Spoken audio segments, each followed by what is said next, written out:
हरिपाठाची रचना माऊलींनी केली आणि एक एक म्हणता बरेच अभंग झाले.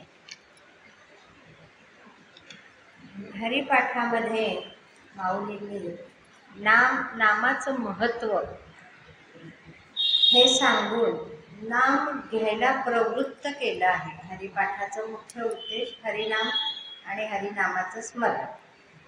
आणि यामध्ये चारी मुक्ती मिळतात. कसं घ्यायचं, कुणाचं घ्यायचं, कशासाठी घ्यायचं, स्वतःचा दाखला देऊन नाम घेता घेता सर्व योग साधना सुद्धा प्राप्त होते. त्याचप्रमाणे तुरीयावस्था, उन्मनी अवस्था ह्याचं सुद्धा वर्णन करत करत स्वतःचं निजधाम सांगितलेलं आहे की जे नारायण नाम आहे ते सांगून तिथंच प्रत्येकाने जायला पाहिजे. मनुष्य नरदेहाचं सार्थक हे नामस्मरणातच आहे असं हरिपाठातनं माऊली आपल्याला उपदेश करतात. आणि मागच्या अभंगामध्ये सिद्धींचं महत्त्व सांगितलेलं आहे. आणि आता या अभंगात काय म्हणतात ते आपण बघूया.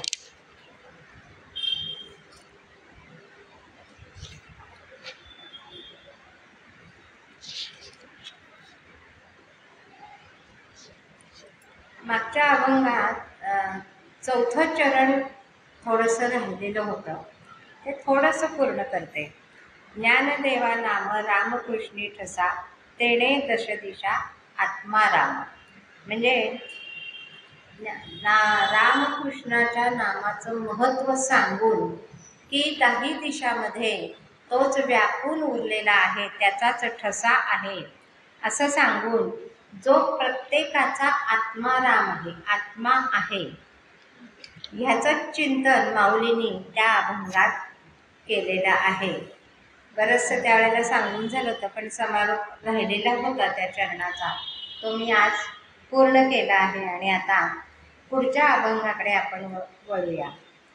हरिपाठ कीर्ती मुखी जरी गाय, पवित्र तो होय देह त्याचा, तपाचे सामर्थ्य ते विनले अमुक,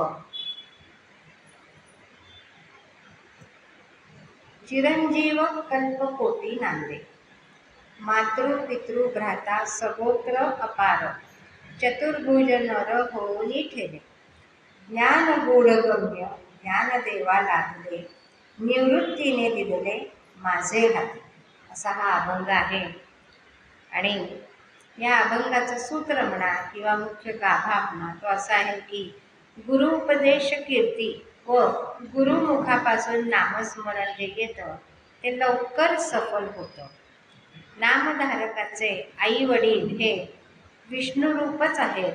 सद्गुरु कृपेचे त्यांनी खूप आभार मानलेले आहेत. सद्गुरूची कृपा लाभल्यानंतर नरदेहाचं काय होऊ शकतं ह्याचं महत्त्व माऊलींनी सांगितलेलं आहे. मग अभंगाचा जर सरळ अर्थ बघितला, जो कोणी आपल्या मुखाने हरिपाठाची किंवा हरिनामाची कीर्ती गाईल त्याचा देह त्या पुण्याने अत्यंत पवित्र होईल. नामस्मरणाच्या तपाचे पुण्य त्याच्या रोमारोमात अत्यंत भिनून जाईल व तो त्यामुळे अनंत कल्प अमर होईल. म्हणजे त्याचा नाश कधीच व्हायचा नाही. नामधारकाचे आई वडील भाऊ गोत्रज वगैरे असे कितीतरी चतुर्भुज विष्णुरूप होऊन राहतात. अत्यंत गूढ व गूढपणेच गम्य होणारे हे ज्ञान श्री सद्गुरू निवृत्तीनाथांनी माझ्या हाती दिले, म्हणूनच ते मला प्राप्त झाले, नाही तर ते प्राप्त झालं नसतं असे ज्ञानेश्वर महाराज उद्गार काढतात. सद्गुरूचा अपार महिमा, त्यांच्याबद्दलची श्रद्धा ही त्यांनी इथे सांगितलेली आहे.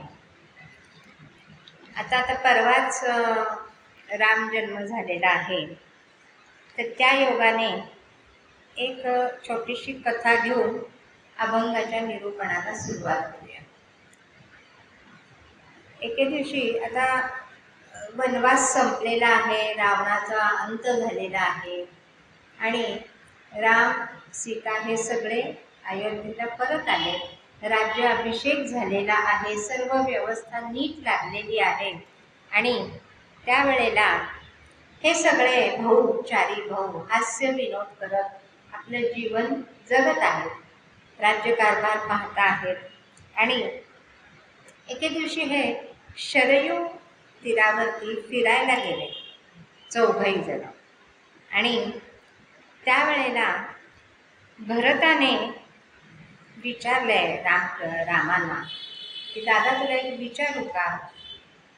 तर काय म्हणून विचारले रामचंद्रांनी.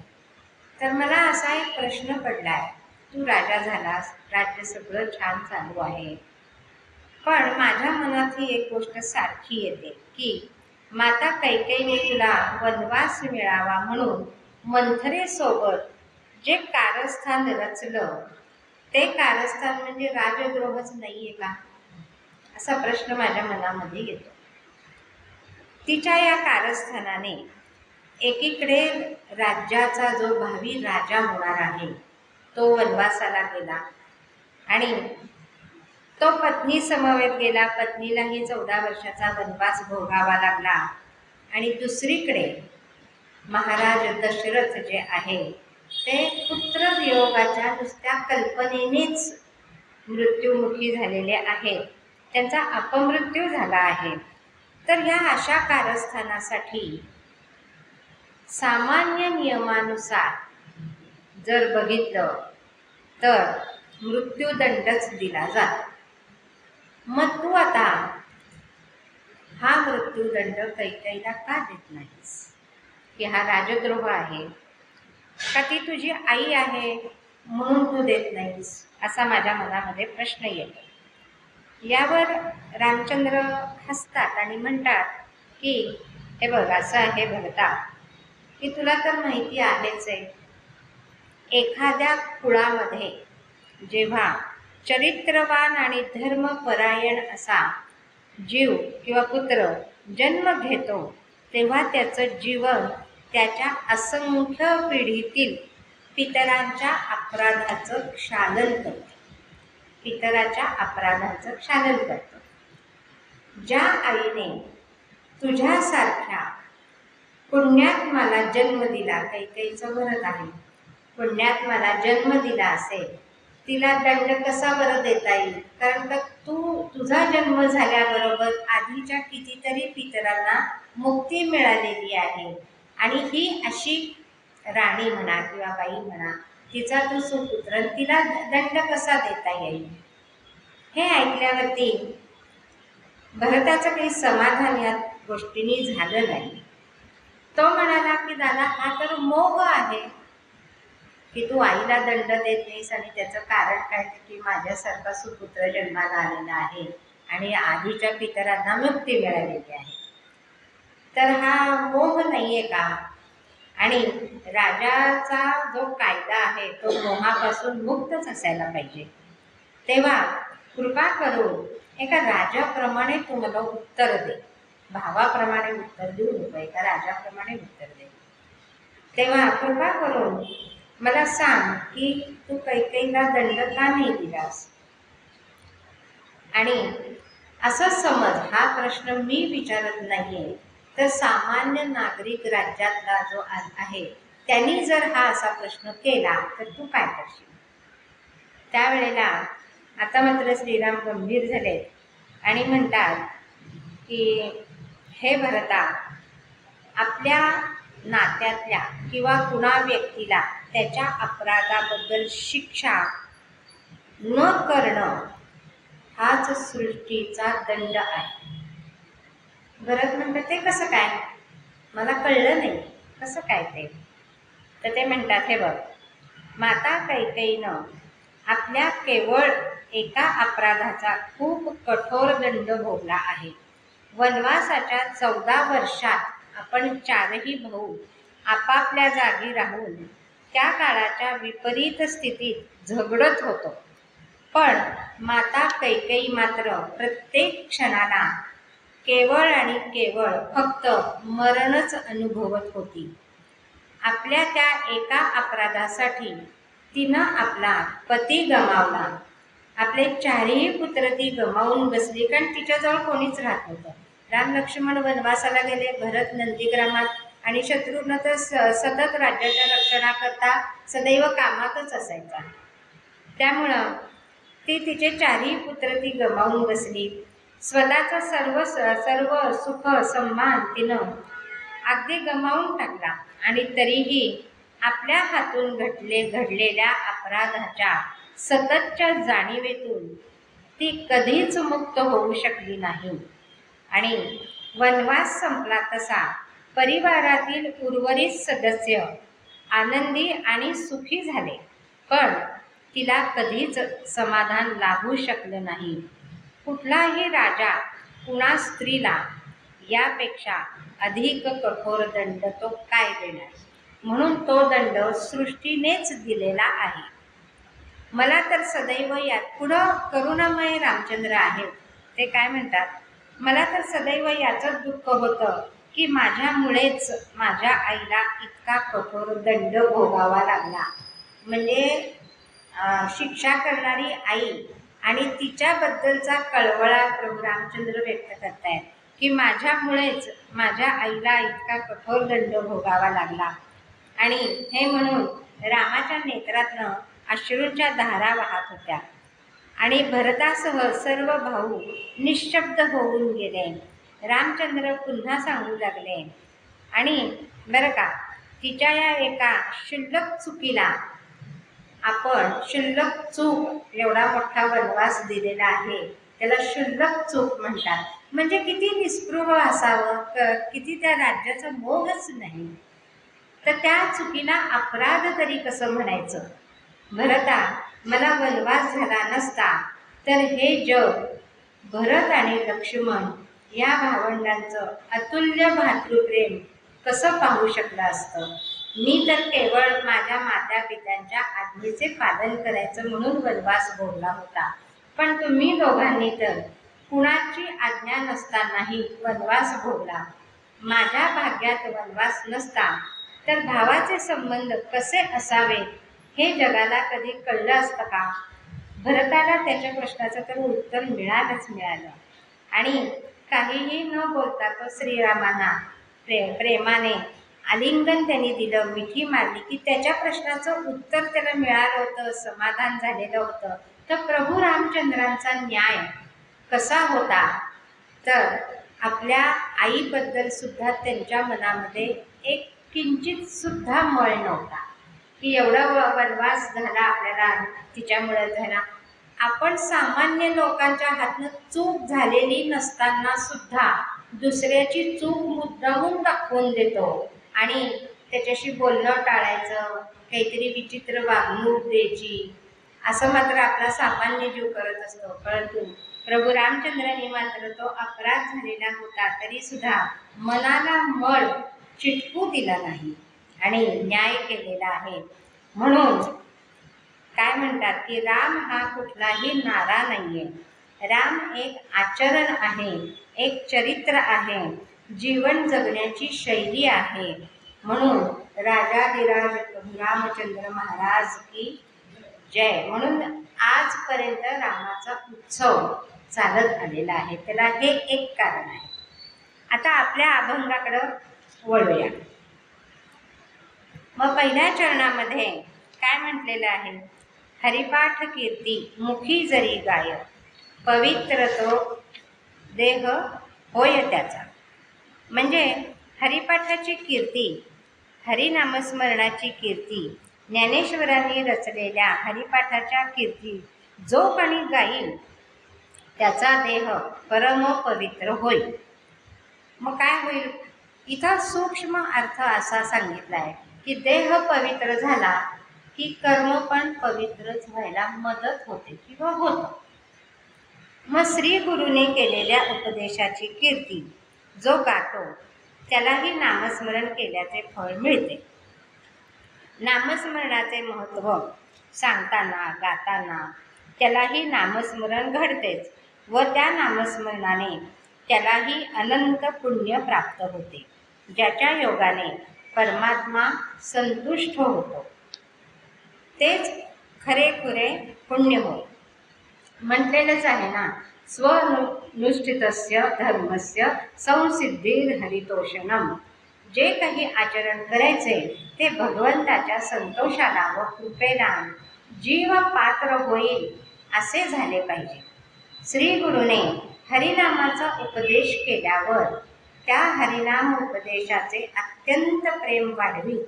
जो त्या उपदेशाची कीर्ती गातो त्या गायनाने भगवंताला फारच संतोष होतो.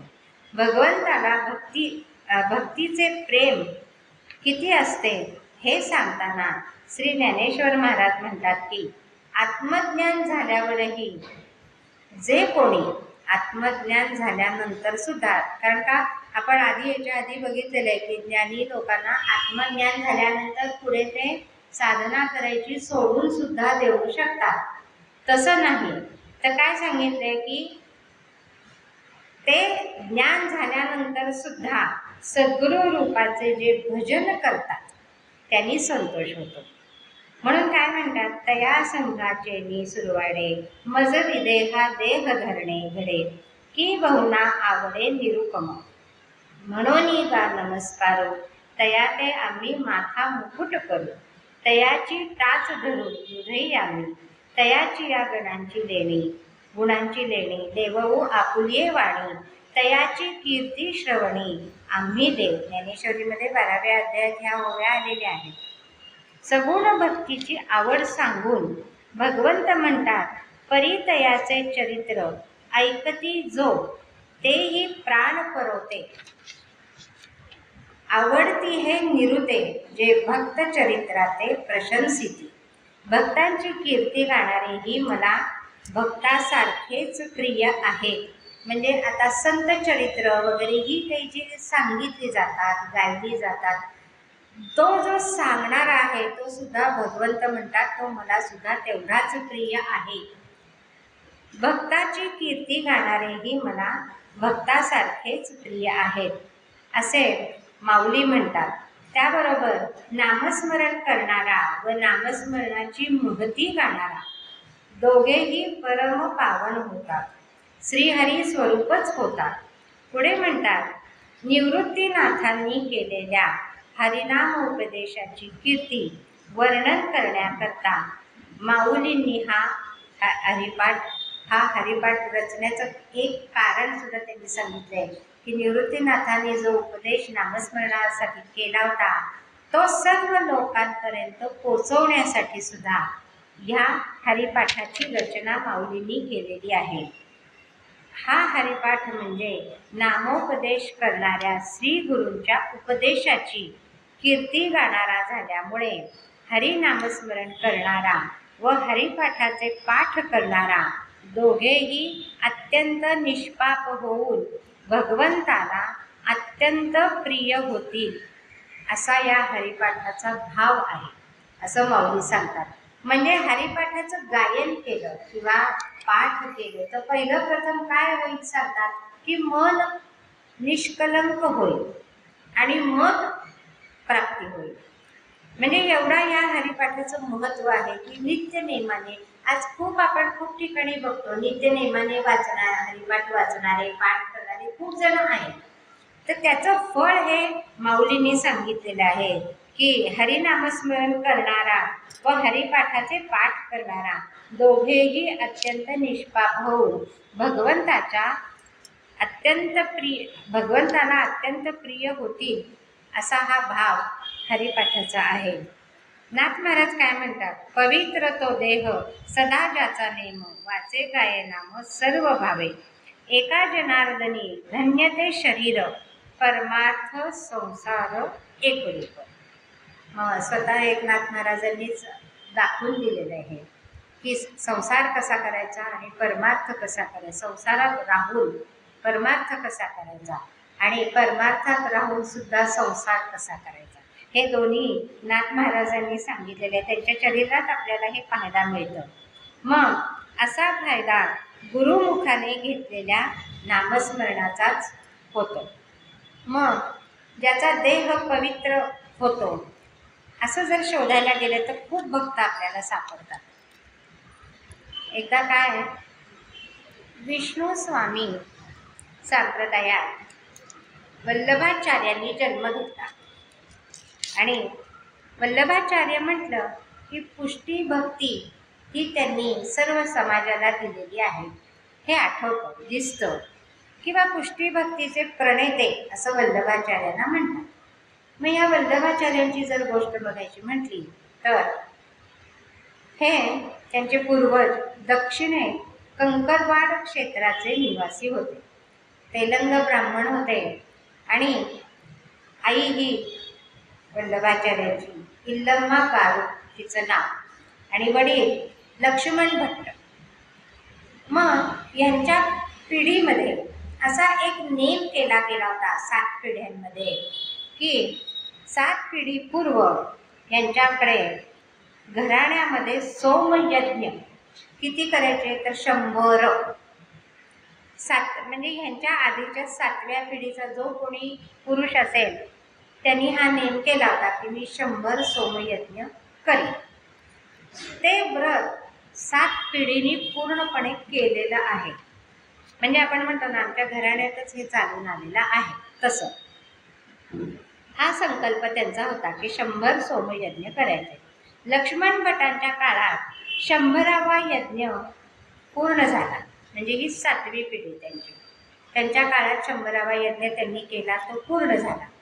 त्या दरम्यान काय झालं, त्यांची पत्नी इल्लम्मा गारू ही गर्भवती राहिली आणि आता हे फळच म्हणा ह्याचं, गर्भवती यज्ञ पूर्ण व्हायच्या आधी राहिली. 100वा यज्ञ पूर्ण झाला आणि पूर्ण झाल्यानंतर लक्ष्मण भटांच्या मनात याचं पारणं करायचं आता. मावंद म्हणा, पारणं म्हणा, जे आपण म्हणतो उद्यापन म्हणा, ते करावं. तर ते कसं करावं तर काशी क्षेत्री जाऊन याचं उद्यापन करावं, अन्नदान मोठ्या प्रमाणात करावं. असा विचार आल्यानंतर त्यांनी आपल्या पत्नीला विचारलंय की असं करायचं का. गारूजी, इल्लम्मा गारूजी हो म्हणाला, काही हरकत नाही.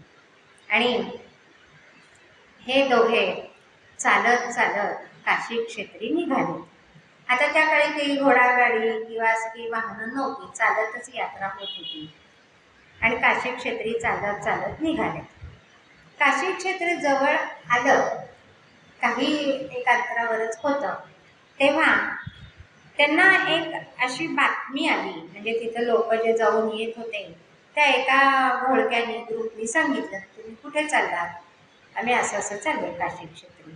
तर जाऊ नका, तिथं यवनांनी आक्रमण केलेलं आहे, त्यामुळे आणि ह्या आई तर आता गर्भवती आहे, तर तुम्ही अशा ह्याच्यात अडचणीत जाऊ नका.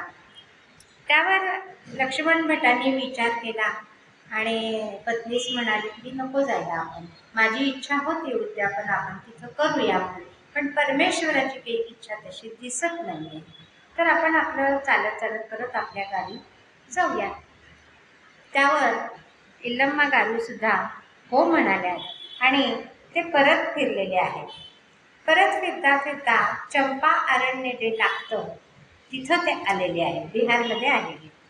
चंपा अरण्यात तिथं पोचल्यानंतर इल्लम्मा गारू एका शमीच्या वृक्षाखाली विश्रांती घेत होत्या आणि तिथेच त्यांना प्रसव वेदना सुरू झाल्या. 7व्या महिन्यातच धावपळ सुरू झाली. लक्ष्मण भटांना काय करावं काय नाही कळेना. परंतु प्रसूती झाली आणि मुलगा झाला, बाळ जन्माला आलं. परंतु दुर्दैव असं की ते बाळ हालचाल करेल काही सुद्धा. म्हणजे साधारण विक्रम संवत 1535 मधली ही गोष्ट आहे. वैशाख कृष्ण एकादशी, त्याला बरोथनी एकादशी असंही म्हणतात.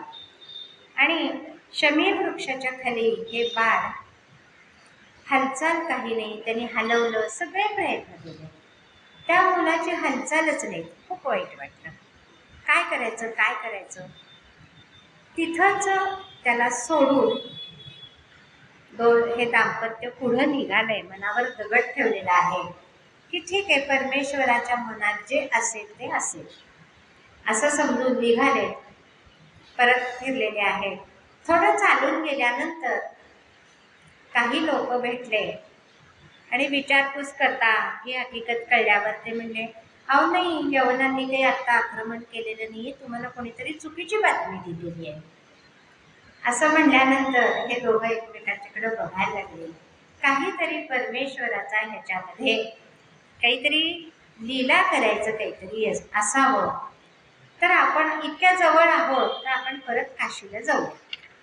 किती मन म्हणजे शांत असेल की एवढी दुःखद घटना घडून ती परमेश्वराचीच इच्छा आहे असं समजून, आणि आता सुद्धा ही सुद्धा परमेश्वराचीच इच्छा आहे असं समजून हे दोघं जण काशी क्षेत्रात आलेले आहेत.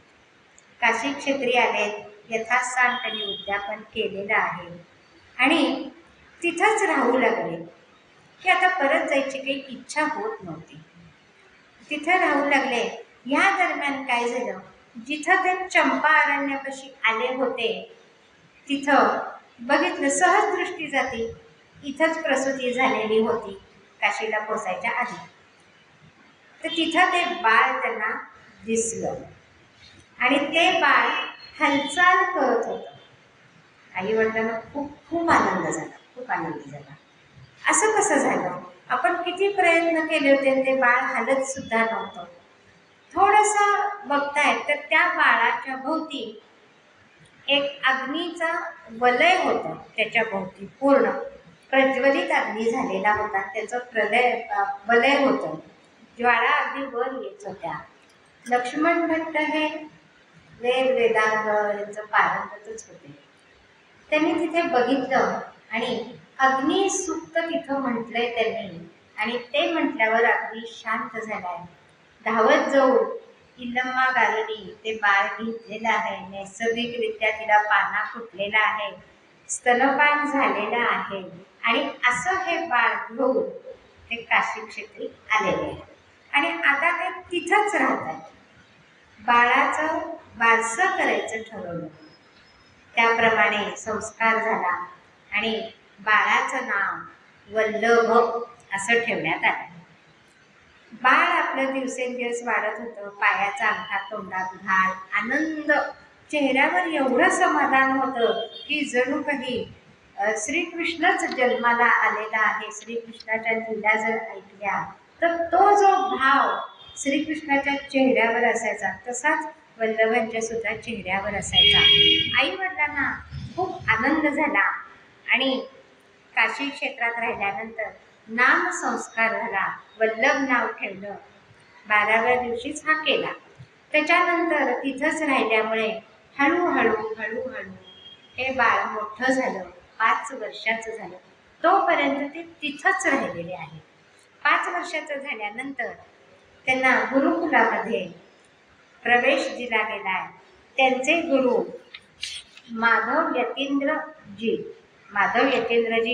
हे वल्लभाचार्यांचे गुरु आहेत.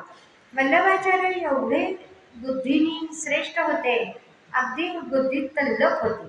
5व्या वर्षीच त्यांनी सगळे वेद आणि उपनिषद शास्त्र ह्यांचं वाचन, मनन, चिंतन आणि सांगणं सुद्धा सुरू केलं. त्यामुळे त्यांना बाल सरस्वती असा त्यांना तिथं किताब मिळाला. आणि हे शिक्षण घेतल्यानंतर वल्लभाचार्य हे पृथ्वी प्रदक्षिणे करता निघालेले आहेत. बुद्धी तर खूपच तेज होती, परंतु महत्त्वाचं त्यांचं भक्ती साधन म्हणजे पुष्टी भक्तिभाव हा त्यांचा प्रसिद्ध आहे. मग पुष्टी भक्तिभाव म्हणजे काय, तर हा वात्सल्य भाव आहे. म्हणजे बाल सगुण उपासना यांनी केलेली आहे, म्हणजे आता श्रीकृष्ण आणि रामाचीच केलेली आहे. आणि म्हणून त्यांना पुष्टीचे प्रणेते, पुष्टी भक्तीचे प्रणेते असं म्हटलेलं आहे. पृथ्वी प्रदक्षिणा करता करता ते विजयनगर साम्राज्यात आलेले आहेत आणि त्यांची कीर्ती त्याच्या आधीच तिथं पोचलेली असल्या कारणानं तिथल्या राजाने त्यांचा यथोचित मान सन्मान केलेला आहे. वय खूप लहान आहे त्यांचं. आणि तिथं त्यांना कनकाभिषेक झालेला आहे. कनकाभिषेक म्हणजे सोन्यानेच अभिषेक, सर्वच सोन्याचं. सिंहासन सोन्याचं, अभिषेक करायचा ते पण सोनं, वस्त्र सुद्धा सोनं, दागदागिने सोनं, याला कनकाभिषेक म्हटलेला आहे. आणि तो वल्लभाचार्यांना तिथं विजयनगरच्या राजांनी केलेला आहे. असे हे वल्लभाचार्य पुष्टी भक्ती करता करता सदैव वैकुंठ धामाला गेलेले आहे. म्हणजे तुकाराम महाराज वैकुंठला गेले हे आपण ऐकलेलं आहे. तसे हे वल्लभाचार्य वैकुंठधामी सदैव गेलेले आहेत. मग माऊली जसं म्हणतात चरणामध्ये की काय, पवित्र तो देह सदा ज्याचा, वाचे गाये नाम सर्व भावे एका जनार्दनी धन्य, शरीर परमार्थ संसार एकरूप, हे एकनाथ महाराजांनी सांगितले. तसंच माऊली म्हणतात हरिपाठ कीर्ती मुखी जरी गाय, पवित्र तो होय देह त्याचा. इतका देह पवित्र झाला की सदैव वैकुंठाला गेलेले आहेत. पुढच्या चरणामध्ये माऊली म्हणतात की तपाचे सामर्थ्य जे भिनले अमुप, चिरंजीव कल्पकोटी नांदे. मग नामधारक हरिपाठाचं सामर्थ्य एवढं आहे की त्यांनी तप घडतं, आणि तपाचं सामर्थ्य आहे की नामधारक अमर होतो. गीतेचे प्रमाण जसं आहे की नामधारक अमर होतो. नामस्मरणाने होणाऱ्या पुण्याची गणना करणे केवळ अशक्य आहे, शक्य नाही. नामस्मरणाचे तप अगाध आहे व त्या अगाध पुण्यबळावर नामधारक अखंड विष्णू लोकात वास करतात. अखंड नामस्मरण करणारा पुण्याचा महामेरूच होय. स्वर्गादी लोकातून पुण्यक्षय झाल्यावर पतन सांगितले आहे, तसे विष्णू लोकातून नामधारकाचे पतन होतच नाही. कारण तेथील वास्तव्यास काल मर्यादा नाही. नमे भक्ता प्रणश्यते असं गीतेत भगवंत म्हटलेले आहे. ती प्रतिज्ञा जगजाहीर आहे. नामाचा महिमा गाणाऱ्या भक्तांच्या ठिकाणी नामकीर्तीचे इतके पुण्य होते की त्याने गायलेली नामकीर्ती एक फार मोठे तप होते व त्याचे पुण्य नामधारकाच्या रोमारोमात भिनून जाते व त्या पुण्य सामर्थ्याने त्याच्या शरीराचा नाश होत नाही. म्हणजे शरीरासहज तो ब्रह्मरूप होतो. नाश होत नाही म्हणजे तो ब्रह्मरूपच झाला. कल्पकोटी म्हणजे अनंत कल्प, म्हणजे अजरामरच, त्याला मरणच नाही. माऊली म्हणतात आता अवसरे मजसारिखा होईल, ऐसा हनभाव तुझं जाईल.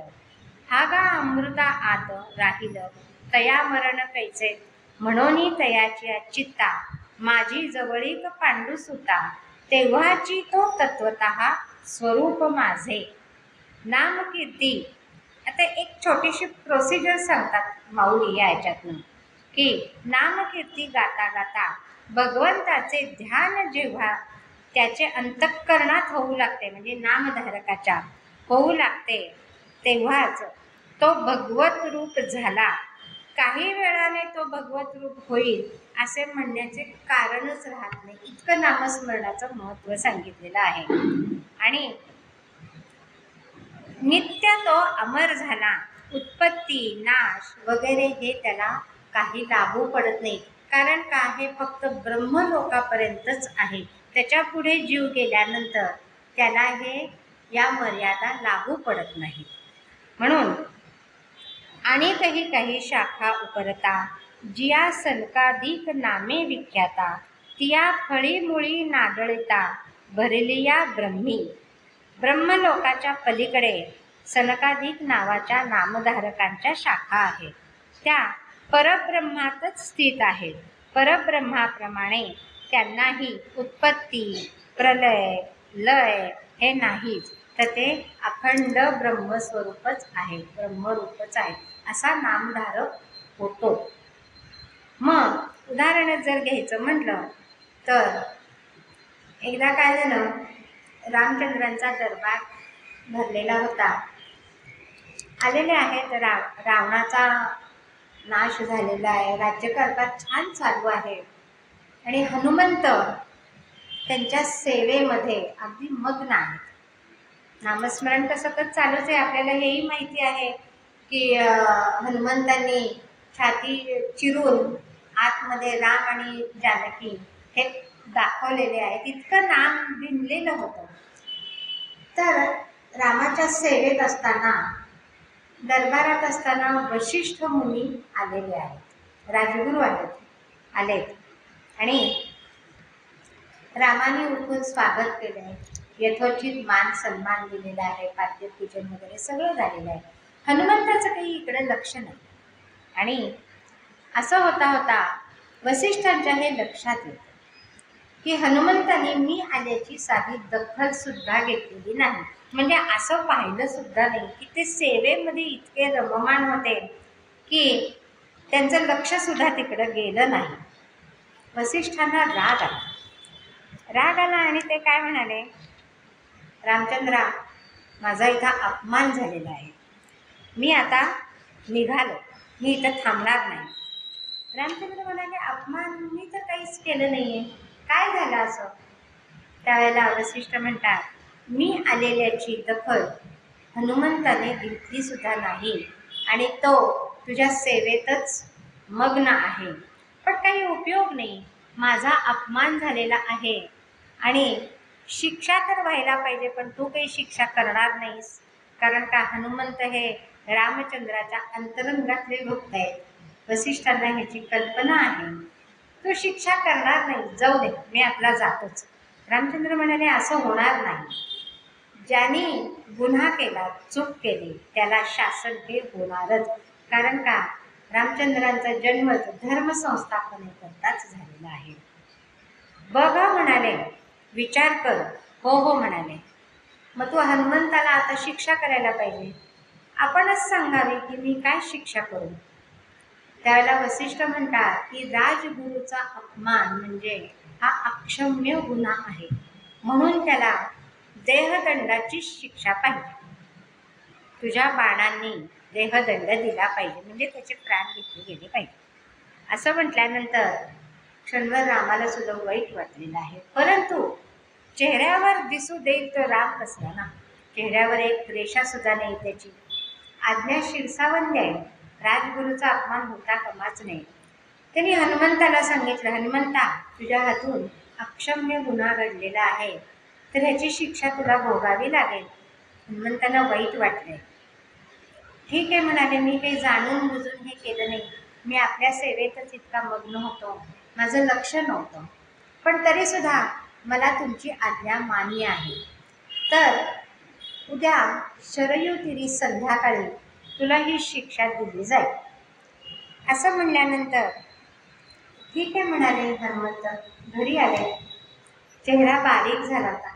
शिक्षा झाली आणि देव जाणार ह्याचं वाईट वाटत नव्हतं, तर माझा प्रभूशी वियोग होणार देहाने. मनाने तर ते कधीच त्यांचेच होते, राम त्यांचे होते, हनुमंत रामाचे होते, पण देहाने सेवा मात्र आता करणार नाही. हनुमंताची दास्य भक्ती आहे ना, सेवा करता येणार नाही ह्याचं वाईट वाटत होतं. घरी आले, आईने विचारलं, का रे हनुमंता, तुझा चेहरा एवढा म्लान का दिसतोय? त्यावेळेला हनुमंत म्हणतात, आई काय सांगू, माझ्या हातून असं असं घडलेलं आहे आणि उद्या शरयू तीरी माझे स्वामी माझ्या या देहाला शिक्षा करणार आहेत. वाईट एवढंच वाटतं की मी आता प्रभूंच्या सेवेमध्ये राहू शकत नाही. त्यावर अंजनी म्हणते की मी ह्याच्यावर तुला एक उपाय सांगते. काय उपाय आहे? तर मी तुला हे राम नाम देते. हे राम नाम अमृता समान आहे, अमृतच आहे. हे नाम मला शंकरांनी, महादेवांनी दिलेलं होतं, त्याचा जप मी केलेला होता आणि तेच नाम तुला मी गुटीतून पाजलेलं आहे.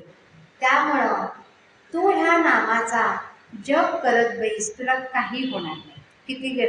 किती खात्री आहे बघा नामाची. म्हणजे अनुभवच हा सांगतोय, अनुभव सांगतोय की तुला काही होणार नाही. त्यावर मारुतीराय बरं म्हणतात आणि दुसरा दिवस उजाडतो, संध्याकाळ होते. सगळे जाऊन बसतात हनुमंत.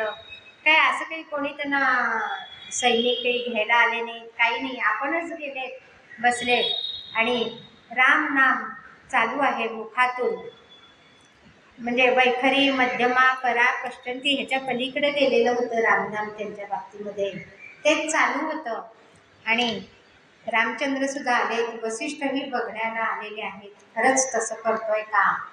आणि प्रभू रामचंद्रांनी धनुष्य हातात घेतले.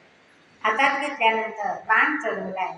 राम कसे आहेत, एक बाणी, एक वचनी, असे एक पत्नी, असे हे की त्यांनी घेतलेला बाण वाया जाणारच नाही असा बाण हातात घेतलाय, चढवलाय धनुष्यावर.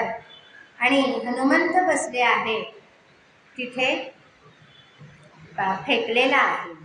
परंतु तो बाण हनुमंतांच्या जवळ जाऊन खाली पडला. त्यांनी दुसरा बाण केला, तिसरा केला. बाण शेवटी प्रभू रामचंद्रांना आश्चर्य वाटलं आणि ते वसिष्ठांना म्हणतात, माझे बाण आज निष्प्रभ का होत आहेत बरं, काय आहे.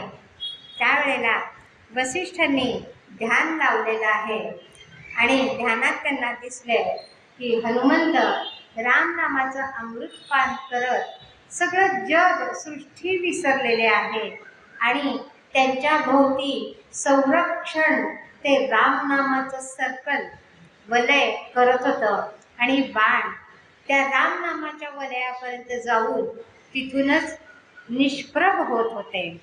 वसिष्ठांना हे ध्यानात दिसल्याबरोबर त्यांनी रामाला सांगितलंय, तुझ्या बाणांचा काहीही उपयोग होणार नाही. रामचंद्रा, तुझं नामच तुझ्यापेक्षा श्रेष्ठ आहे. आणि हे हनुमंतांनी दाखवून दिले. त्या रामनामाचं कवच जे आहे त्याच्यामुळे तुझे बाण निष्प्रभ होत आहे. वसिष्ठ पुढं झाले. हनुमंताला त्यांनी हृदयाशी धरलेलं आहे. आणि हनुमंत म्हणतात, काय झालं, काय झालं, अजून मला शिक्षा का होत नाहीये. त्याला वसिष्ठ म्हणतात, तुला शिक्षा होणार नाही. कारण का, रामनामाचं अमृत हे तुझ्यापासून पाझरत आहे. एवढं रामनाम आहे, ते कवच आहे. तर मी माझी शिक्षा परत घेतो. असं म्हणून वसिष्ठांनी ही शिक्षा परत घेतली आहे. पुढं ते म्हणतात रामचंद्रांना की मी काही आता तुझ्या दरबारी येणार नाही. मी आश्रमात माझ्या चाललेलो आहे. कशासाठी, तर रामनामाचं एवढं महत्त्व आहे. तेच रामनाम मी आता घ्यायला चाललेलो आहे. आज मी हे घोषित करतो की जो कोणी रामनाम घेईल, रामनामाचा जप घेईल किंवा रामनामाच्या अमृतात राहील, त्याला हा भवसागर तरुण जाण्याकरता दुसरं कुठलंही साधन करावं लागणार नाही. इतकं रामनामाचं महत्त्व आहे की त्याच्या योगे एक तपच होतं. नाम घेणं हे एक तप आहे. म्हणून माऊली जसं म्हणतात, तपाचे सामर्थ्य ते भिनले अमुक, चिरंजीव कल्पकोटी नांदे. हनुमंत चिरंजीवच आहे आणि कल्पांतापर्यंत ते राहिलेले आहेत. एवढं हे नामाचं महत्त्व आहे. पुढच्या चरणामध्ये माऊली म्हणतात, मातृ पितृ भ्राता सगोत्र अपार, चतुर्भुज नर होऊनी ठेले. नामधारकाचे संबंधी किंवा आणि नातलगही काय होतात, तर विष्णुरूप होतात. या ओवीतून सांगतात, नामधारकास चारही मुक्ती प्राप्त होतात. एवढेच नाही तर नामधारकाचे आई वडील वगैरे जी काही संबंधी नातलग मंडळी असतात ती देखील चतुर्भुज विष्णू स्वरूप होतात. त्यांना स्वरूपता ही मुक्ती मिळते. नामधारकास सायुज्य मुक्ती मिळते व त्याचा भगवत ऐक्याने जीवपणाच नाहीसा होतो. नामस्मरणाचं फळ काय की नामधारकाचा जीवपणाच नाहीसा होतो, जीवच राहत नाही. मग तो काय होतो, तर तो सायुज्य मुक्त होतो. भगवत ऐक्याने जीवपणाच नाहीसा होतो. नातेवाईकांना मात्र स्वरूपता मुक्ती मिळते. मग हे तरी काय फार कमी आहे का, किती जास्त आहे स्वरूपता, काहीही न करता, काही कष्ट तप नाही, साधन नाही, काही नाही, आणि नामधारकाचे केवळ आपण सगोत्र आहोत म्हणा किंवा भाऊ आहोत, बहीण आहोत म्हणून की स्वरूपता मुक्ती मिळते, ते किंवा त्या मुक्तीस पात्र ठरतात. मग नियम कसा आहे की सायुज्य मुक्तीमध्ये जीवपणा नाहीसा होतो आणि स्वरूपता, समीपता ह्या ज्या काही मुक्ती आहेत त्यात जीवपणा राहतो. मग जीवपणा राहणे म्हणजेच काय, तर द्वैत राहते, अद्वैतात तो जात नाही. अद्वैत सत्ता जी भगवंताची आहे त्याच्यात तो त्या ह्याच्यात येत नाही, तर जीवपणा राहतो. इतर पुण्यांची गोष्ट तर वेगळीच आहे. ती कशी आहे की कर्त्यासच पुण्यफळ मिळते. जो कोणी करता करत असतो, करणारा असतो, त्यालाच फक्त पुण्य मिळते, परंतु आणि कर्त्या संबंधीच्या नातेवाईकांना मिळत नाही. पण नामस्मरणाचं तसं नाही.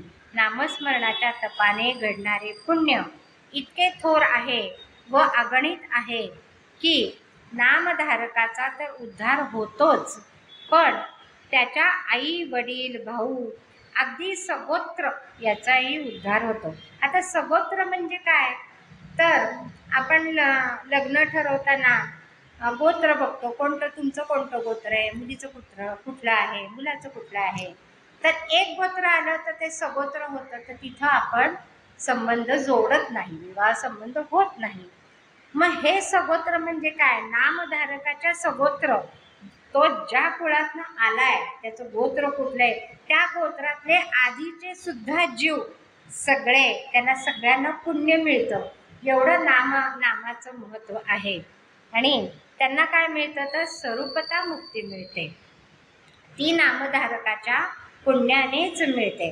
आता उदाहरणच घ्यायचं म्हणलं तर ध्रुवाचं उदाहरण आपल्याला आढळतं की ध्रुवानी नामस्मरण करत आढळपद तर मिळवलंच, पण ज्या वेळेला तो वैकुंठ लोकात जायला निघाला त्यावेळेला त्यांनी विचारलं माझी आई कुठे आहे, तर त्यावेळेला विष्णुदूतांनी सांगितलंय तुझ्या आधी जे विमान चाललंय त्यात तुझी आईच बसलेली आहे, ती आधी निघालेली आहे. ध्रुवाने नामाचं तप केलं होतं, पण फळ आईला सुद्धा मिळालं, अर्थात ती सुद्धा पुण्यवानच होती म्हणून तिला विमान आलं. पण निदान आपल्या कुळात जर कोणी नामस्मरण करत असेल तर आपल्याला सुद्धा त्याचं फळ मिळू शकतं. आणि पण हे नामस्मरण करताना मात्र नाम कसं व्हायला पाहिजे, तर त्याचे अपराध टाळले गेले पाहिजेत, असं नामस्मरण व्हायला पाहिजे. मग नामाचे सामर्थ्य एवढे आहे की धर्म सोडून वागणाऱ्याला उद्धरण्याचे सामर्थ्य आहे.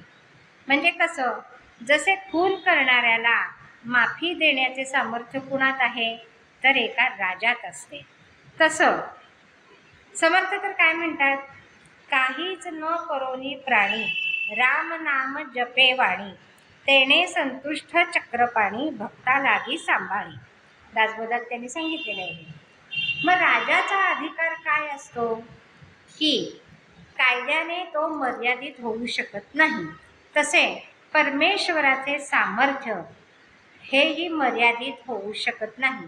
परमेश्वराचे नाम म्हणजे सगुण भक्तीच आहे, परमेश्वरच आहे, मग त्याचे सामर्थ्य हे मर्यादित होऊ शकत नाही, म्हणून ते अपार आहे.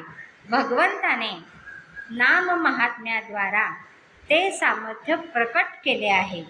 कोणी विरोध केला तरी त्या सामर्थ्यात फरक पडत नाही. तुकाराम महाराज म्हणतात, नाम घेता वाया गेला ऐसा कुणी ऐकेला. प्रश्न विचारलाय त्यांनी, सांगा विनवितो तुम्हासी. कुणाला विनवतायत आणि विचारताय, संत महंत सिद्ध ऋषी. म्हणजे संत महंत सिद्ध ऋषी यांना तुकाराम महाराज विचारतात, विनयाने विचारतात बरं का, की जगाच्या सुरुवातीपासून आजपर्यंत कोणता नामधारक म्हणजे जो नाम भगवंताचं घेतो तो वाया गेला आहे. त्याचं उत्तर काय आहे, तो कोणी नाही, कोणीच वाया गेला नाही. नाम हे वस्तुतंत्र असून त्याची स्वयंसिद्ध शक्तीच ही अगाध व अतर्क्य आहे. कारण का नाम हे काय आहे, नाम हे साधना पण आहे आणि साध्य पण नामच आहे. सगुणाची भक्ती करताना नामच लागतं. मग औषधाचा गुण लवकर पाहिजे असल्यास त्याने काळजीपूर्वक नामाचे पथ्य सांभाळणे आवश्यक आहे. म्हणजे जसं म्हणतात की नाही, की ज्याने विठ्ठल मात्रा घेतली त्याने पथ्य सांभाळावी. पद्मपुराणात नामाचे अपराध सांगितले आहेत. मागच्या वेळेला आपण हे अपराध बघितलेले आहेत की साधारणतः 10 सांगितले होते. नाम विश्वासे निंदणे संता, दुर्जना नाम वैभव कथा, रमाकांता आणि उमाकांता भेदबुद्धी पाहणे, श्रुती स्मृती सद्गुरु वचन यांना विश्वास यांच्यावर न ठेवणे हा अपराध आहे. नाम पातके जळती संपूर्ण हे वास्तव म्हणणे किंवा हे भ्रांतिस्तव आहे, तसं वागायला पाहिजे ना, नुसतं म्हणून कसं चालेल. नाम आहे आम्हापाशी म्हणून निषिद्ध आचरणासी, म्हणजे मी नाम घेतो म्हणून अधर्माप्रमाणे आचरण चालणार नाही, हा अपराध आहे. त्याचप्रमाणे जवळ नामस्मरण चांग मानुनी करी विहित त्याग. विहित त्याग म्हणजे या जन्मात आपण जी काही कर्तव्ये करायची आहेत, कर्म करायचे, त्याचा त्याग करायचा, की नाही मी ही जबाबदारी घेतली, मी नाम घेत राहणार आहे, मी मस्त राहणार आहे, असं नाही. संसारात पडल्यानंतर संसार नेटका करणं हे कर्तव्य आहे. नाम घेतोय म्हणून संसार नाही करायचा हे चालणार नाही. तसं विहित कर्म टाळता येणार नाही. अन्य देवता आणि श्रीरंग यांची नामे ही समचीच आहेत असं म्हणणं हा सुद्धा अपराध आहे. कारण का, देवतांचं आपण बघितलेलं आहे, त्या ह्या सृष्टीकर्त्याच्या अधीन आहेत, त्यांना स्वतंत्र अस्तित्व नाही. किंवा एवं हरिहर मंत्र जपता हे अपराध जर करत असेल तर त्याचं नामाचं पुण्यफळ मिळत नाही. हे अपराध टाळूनच नामस्मरण करायला पाहिजे. येवो न द्यावे माथा प्राण गेलियाही अपराध चुकूनी करणे स्मरण, तरीच नामे उजळेल मन पातके जळती संपूर्ण. आणि त्याचं फळ काय, हे अपराध टाळून जर नामस्मरण केलं तर त्याचं फळ सांगितलेलं आहे. तर श्रीकृष्ण सापडे म्हणले बरं का, लगेच मिळाला असं नाही, सापडतो तो. त्याला परत नामाने भक्तीने त्याच्या अधीन व्हायचं आहे. नामाचे अपराध टाळून नामस्मरण केल्यावर नामधारक सच्चिदानंद स्वरूप होतो व त्याच्या सान्निध्यात असणाऱ्यांना सुद्धा स्वरूपता मुक्ती मिळते. जर इथं उदाहरणच घ्यायचं म्हणलं तर विभीषणाचं उदाहरण एक घेता येईल की राक्षस कुळात जन्म झालेला आहे. केकसी ही आई आहे, ऋषी आहेत वडील विश्रवा. आणि ज्या वेळेला देव आणि दानवांचं युद्ध झालं, राक्षसांचा पराभव केलेला आहे. आणि त्या पराभवामध्ये राक्षसांना पृथ्वीवरून पाताळापर्यंत धाडून दिलेलं आहे. निष्कंटक राज्य झालेलं होतं. आणि तिथं गेल्यानंतर सुमाली हे जे राक्षसांचे आहेत त्यांच्यापैकीच एकाची केकसी ही मुलगी आहे. आणि वडील मुलीला सांगतायत की तू पृथ्वीवर जा, भक्ती कर. राक्षसांना सांगतात भक्ती कर आणि असे वर माग की राक्षस कुळाचा उद्धार होईल, संपूर्ण राक्षस जातीला परत वरती पृथ्वीवर येता येईल, असं काहीतरी तू कर. असं म्हटल्यानंतर केकसी सुद्धा आलेली आहे, सुंदर रूप घेतलेलं आहे आणि ह्या विश्रवा मुनींच्या सान्निध्यात आलेली आहे.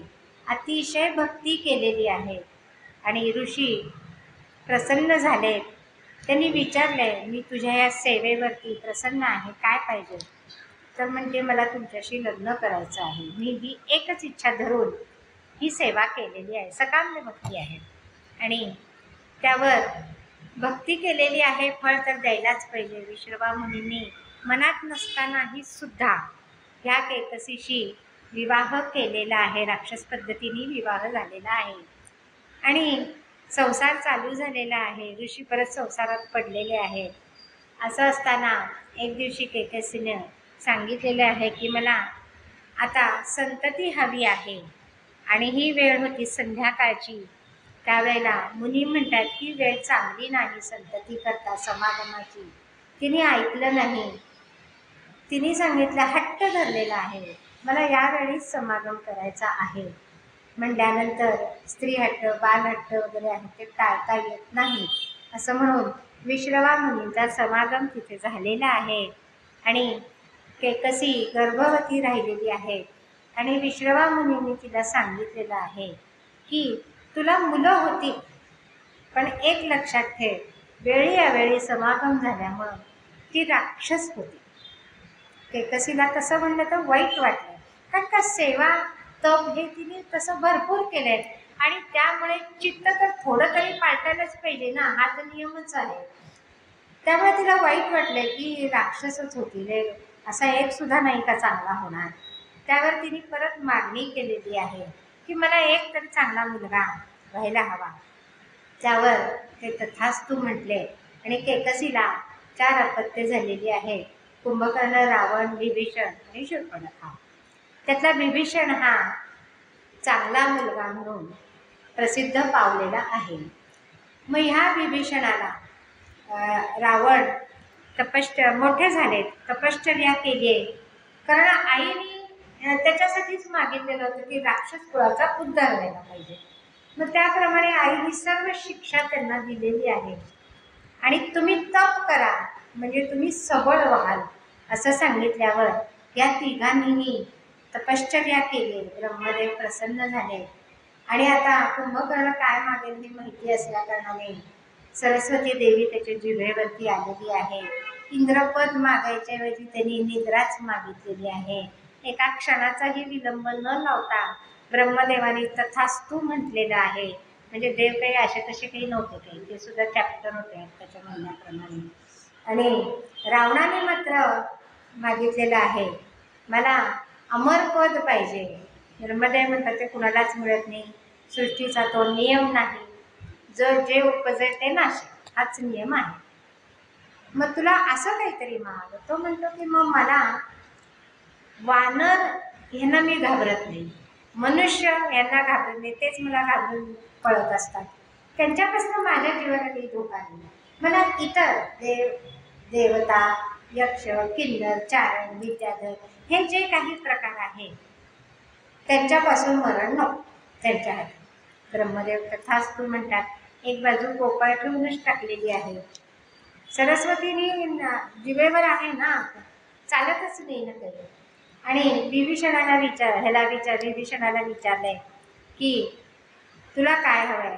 तर त्यांनी सांगितलं मला भगवत भक्ती हीच मिळावी आणि भगवंताचं प्रेम सदैव मला मिळावं.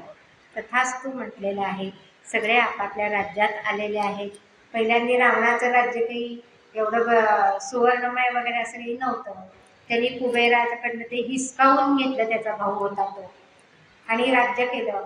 सुवर्णमय राज्य झालं. कुंभकर्णासाठी एक मोठी गुहा त्यांनी केली. प्रचंड देह होता, कारण गुहा केली, तिथं सगळ्या सुखसुविधा दिल्या आणि विभीषणाला सुद्धा त्याचा एक महाल बांधून दिला. विभीषण आपल्या महालामध्ये भगवत चिंतन म्हणजे रामाचं नामस्मरणच करत असे. म्हणजे रामाच्या जन्मानंतरच रामनाम झाले का, तर नाही, तर रामनाम हे वेदांपासून चालत आलेलं आहे. त्यामुळे विभीषण रामनाम भक्तीच करत होते. हनुमंत जेव्हा सीतेचा शोध घ्यायला गेले तेव्हा सगळीकडे शोधाशोध केली, रावणाच्या महालात गेले. सुंदर मंडोदरी झोपलेली, एक क्षणभर वाटले की हीच जानकी आहे तर काय, परंतु जानकी राघवापासून लांब गेल्यावर एवढी आनंदित नसणारच, म्हणून तो विचार ताबडतोब फोडून काढलाय. पुढं निघाले, सगळीकडे शोधतायत पण जानकी काही सापडली नाही. आणि जाता जाता श्रीराम श्रीराम हे नाव कानावर आले. बघितलं त्या महालात येत होतं. तो महाल सुद्धा तेजाने सगळा भरून गेलेला होता. त्या महालापाशी गेलेत. राक्षसांच्या ह्याच्यात रामाचं नाव कुठलं म्हणून बघतायत, तर आतमध्ये एक म्हणजे साधू पुरुष असल्यासारखे विभीषण राम नाम घेत होते. आत गेले आणि नमस्कार केलाय, परिचय दिलाय आपला, मी रामदूत आहे. विभीषणाने सुद्धा स्वागत केलेलं आहे. आनंद झालाय की माझ्या आराध्य दैवताचा दूत आलेला आहे. मला कधी भेटतील माझे स्वामी, असं विचारले त्यांनी हनुमंतांना. त्यावरती हनुमंत म्हणतात, मी ज्या कार्यासाठी आलोय ते आधी कार्य होऊ दे, मग तुला तुझे स्वामी मिळतील. मी ह्या जानकी मातेचा शोध मी घेतोय म्हणल्यानंतर यांनी विभीषणाने सर्व माहिती दिली. जानकीला ती अंगठी दिलेली आहे. जानकीचा निरोप घेऊन हनुमंत आपल्या या रामाकडे आलेले आहेत.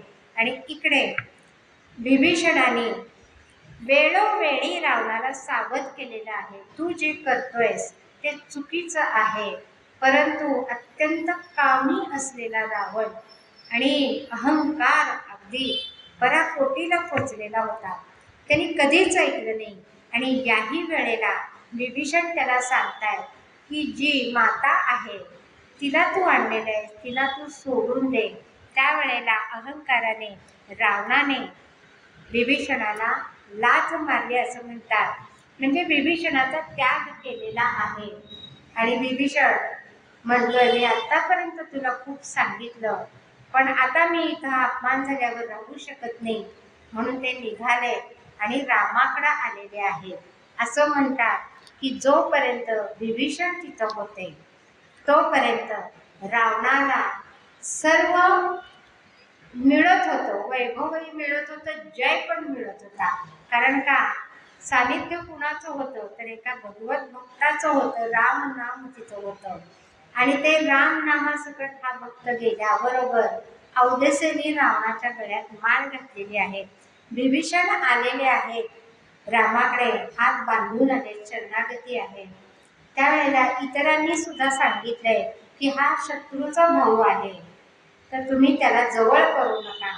परंतु हनुमंतांनी विभीषणाचं सगळं चरित्र 2 श्लोकांमध्ये रामरायाला सांगितलंय. रामरायांना काय हे माहिती होतच की, पण जगाला दाखवून देण्याकरता हे घडणं गरजेचं आहे.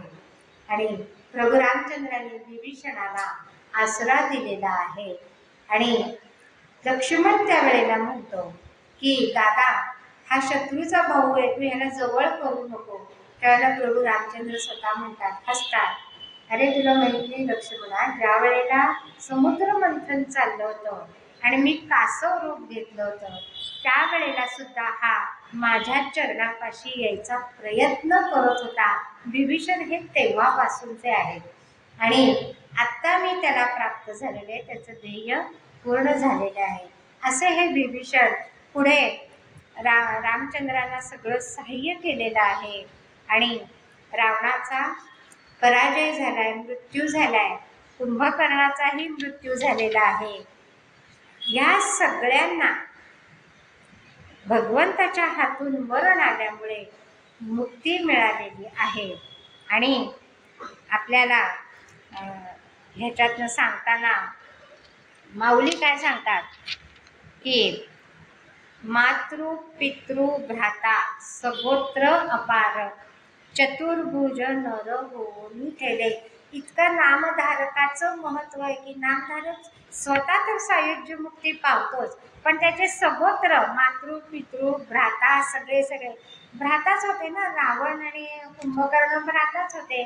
त्यामुळे नंतर रावणाचा मित्र इंद्रजित, आणखीन रावणाचे हे पुत्र, रावणाचे अजून सुद्धा जे पुत्र होते त्यांना सुद्धा मुक्ती मिळालेली आहे. सांगायचं तात्पर्य असं आहे की नामधारक नाम जेव्हा नामाचे अपराध टाळून घेतो त्यावेळेला तो स्वतः बरोबरच सगोत्र मित्र भातृ पितृ सगळ्यांनाच मुक्ती देतो. असं हे नामाचं महत्त्व आहे. पुढच्या चरणामध्ये माऊली म्हणतात, ज्ञानगूढ गम्य ज्ञानदेवा लागले निवृत्तीने दिदले माझे हाती. सद्गुरूचे महत्त्व सांगितलेलं आहे. माझी काय एवढी पात्रता की मी हे सांगावं, माझ्या सद्गुरूंनी मला सांगितलं, हे ज्ञान दिलं आणि म्हणून मी हे हरिपाठातनं सांगितलेलं आहे. वास्तविक पाहता सगुण निर्गुण दोन्ही स्वरूपाची प्राप्ती तशी बघायला गेली तर दुर्घटच आहे. कारण सगुण निर्गुणाचे यथार्थ ज्ञान होऊन ते अंगी बांधण्याकरता जी मनाची अत्यंत श्रद्धायुक्त संदेहरहित आणि अत्यंत वैराग्ययुक्त, विषय वासना रहित, निर्विकल्प, काम क्रोध रहित अशी मनाची स्थिती पाहिजे. किती अटी आहेत बघा. आपल्याला आतापर्यंत माऊली काय सांगत होते? कसंही घ्या नाव, पण नाम घ्या, त्यांनी काय होतं? भगवंताची अद्वैत सत्ता कळते. आणि आता किती नियम सांगतात. एवढं मन झाल्यानंतर मग हे मन व्हायला सुद्धा चिकाटीने तुम्ही नाम साधना करा असंच सांगतात ते. ही भगवत भक्ती वाचून ही नामसाधना प्राप्त होत नाही. आणि भगवत प्रेम, भक्ती म्हणजे भगवंताबद्दलचं प्रेमच आहे. भगवत प्रेम संत कृपे वाचून प्राप्त होत नाही. एकात एक ह्या गोष्टी आहेत, पण मुख्य पाया काय आहे तर नामस्मरणच आहे.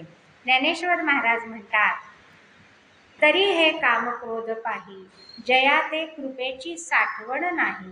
हे कृतांताच्या ठाई मानी जाती, हे ज्ञान निधीचे भुजंग, विषय दरीचे वाग, भजन मार्गीचे मांग, मारक जे साध्वी शांती नागविली, मग माया मांगी शृंगारिली, तिये करवी विटाळविली साधू वृद्धे, इही विवेकाची गाय फेडिली, वैराग्याची साल काढिली, जितया मान मोडिली उपशमाची, हे अगातून घडले, जीवीचे आथी जडले, परी नातुडती गिवसले ब्रह्मादिकांशी, हे चैतन्याचे शेजारी वसती ज्ञानाच्या एकाहारी, म्हणून प्रवर्तले महामारी, सावरती ना तैसे ज्ञान तरी शुद्ध, परी इही असे प्रवृद्ध, म्हणून ते अगाध होवोनी केले. ज्ञानेश्वरीमध्ये ह्या ओव्या आलेल्या आहेत. हे आत्मस्वरूप कामक्रोधादी विकाराने पक्के जखडून ठेवलेले आहे.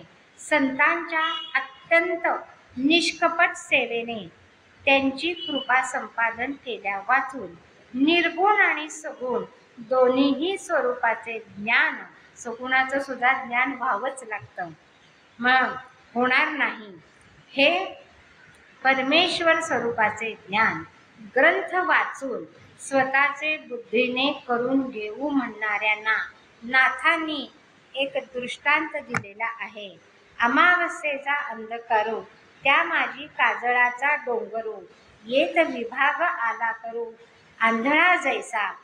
जसे अपथ्य करणाऱ्या माणसाला व्याधीमुक्त होणे कठीण, तसेच किंवा कामी पुरुषाला स्त्री जिंकणे शक्य नाही, त्याप्रमाणे जीवाला स्वबुद्धीने ज्ञान होणे कठीण आहे. येथ एकची लीला तरले, जे सर्व भावे मज भजले, भगवत भक्ती वाचून ज्ञान हाती गवसत नाही. नाथ महाराज म्हणतात, न करिता भगवत भक्ती ब्रह्मयासी नवे मुक्ती. मग इतर जीवांचं तर काय सांगायचं. म्हणून या चरणात सद्गुरूंचं महत्त्व सांगितलंय. सगुण आणि निर्गुणाचं ज्ञान होण्याकरता सद्गुरूच असायला पाहिजे, प्राप्त व्हायला पाहिजे, मिळायला पाहिजे. जर मिळाले असतील तर त्यांनी दिलेल्या नामाचं नामस्मरण करावं. जर मिळाले नसतील तर माऊलींनी जे रामकृष्ण हरी विठ्ठल केशव ही जी नामं सांगितली त्याचं नामस्मरण करावं, म्हणजे पुढच्या पायरीपर्यंत आपण जाऊ शकू. एवढं सांगून मी माझ्या वाणीला विराम देते. आजची ही सेवा सद्गुरूंच्या चरणी समर्पित करून मी इथेच थांबते. सदा सर्वदा योग तुझा घडावा, तुझे कारणी देह माझा पडावा. उपेक्षू नको गुणवंता अनंता, रघुनायका मागणे हेची आता.